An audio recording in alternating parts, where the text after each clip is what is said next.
So far we've looked at the financial returns, and they can be a variety of things, not just the money made at the event. We've had a quick look at what's called social capital, the criteria for social capital and how you measure it. It's all in the paper. And the third thing is called goodwill, or the brand. The brand is tremendously important these days. The brand is what attracts people to your area.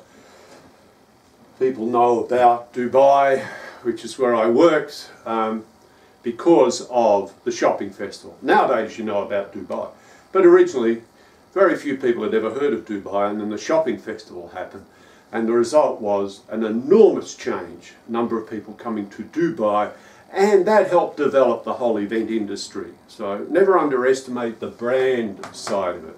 If you have a good brand, goodwill, you have that goodwill feeling, and how that's measured is pretty straightforward. It's actually sponsorship companies, PR companies, advertising companies are all extremely good at measuring these things. Ultimately, if it's a financial thing, that'll get down to finance.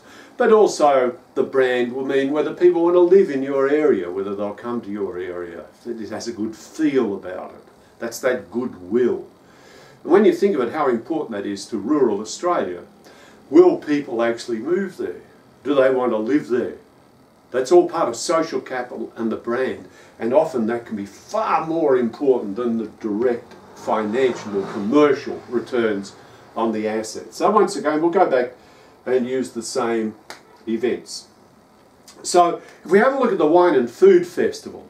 Now the problem with the Wine and Food Festival is that every other region has a Wine and Food Festival. So in fact, the brand is pretty neutral. It's actually not doing much. Except over the years, it's not really increasing the value of the area in terms of goodwill, but in terms of local goodwill, it is, and that's social capital. So it does extremely well on social capital terms, but in terms of brand, it doesn't do particularly well. Except the one year where it went right down, and you got bad publicity, the brand actually went down for the area.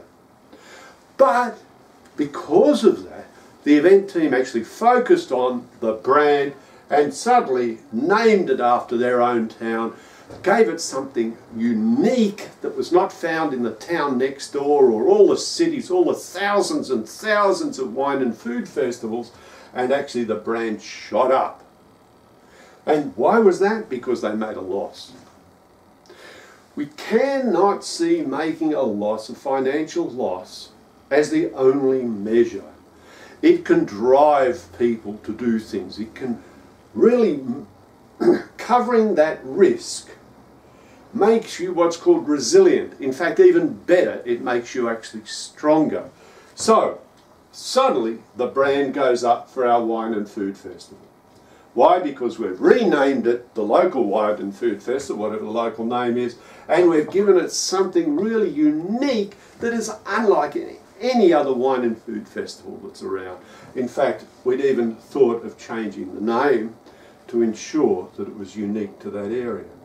In other words, people came, and that's where your money comes from, the tourism coming into the area. Remember, that's clean money, that's money that's come in, it's not being spent at your event rather than something locally. This is money completely coming in from outside. That's why tourism is so very, very important to many of the rural towns in Australia. Okay, so let's have a look at the concert series. Now, the great thing about the concert series and the beauty of music is that it can really increase your brand. If you have a concert series that's like every other concert series, then of course, so what? You're really just entertaining the locals. But after a few years, the brand is there. They all know about the local concert series. It's quite a good brand. And then one year, you actually get somebody quite well known. It gets lots of publicity outside of your region, and the brand value goes up. Then there's a disaster at the event, right? And suddenly your brand goes down, and that's the risk. That's what happens when there's a disaster at an event. And if it can be shown to be a result or a fault of the local community or the festival organiser or something to do with the local, you can really drop that brand right down and people just don't want to go there.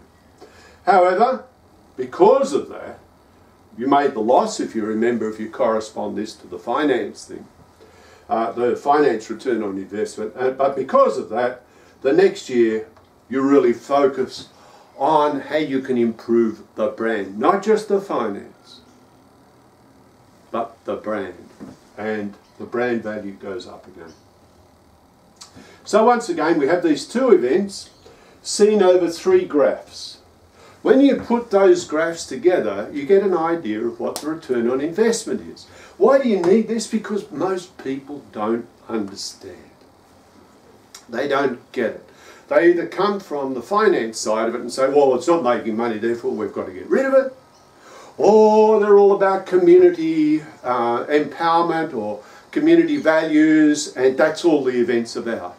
And when that happens, you're actually losing out on 2 other returns on investment for any event.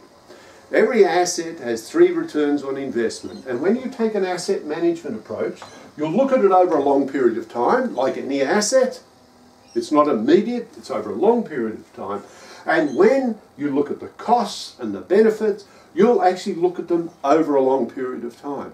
With a result, you're able to improve each of these events, every event, and each event in an asset management approach is a portfolio. With a portfolio of events, you're actually looking at how each event improves the other. Obviously, if the same people are running the concert series, which is generally what happens in the local council, as the wine and food festivals, they're getting experience from both. There's a lot of synergy between the 2 of them, for suppliers, for all kinds of things. So a portfolio approach is what it's about. Asset management, asset portfolio, and the returns on investment are indeed 3 returns on investment.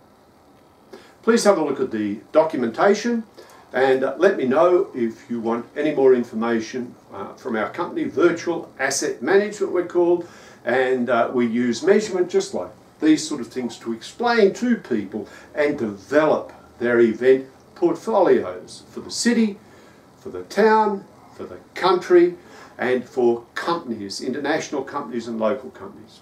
I'm Bill O'Toole. Thank you for your attention.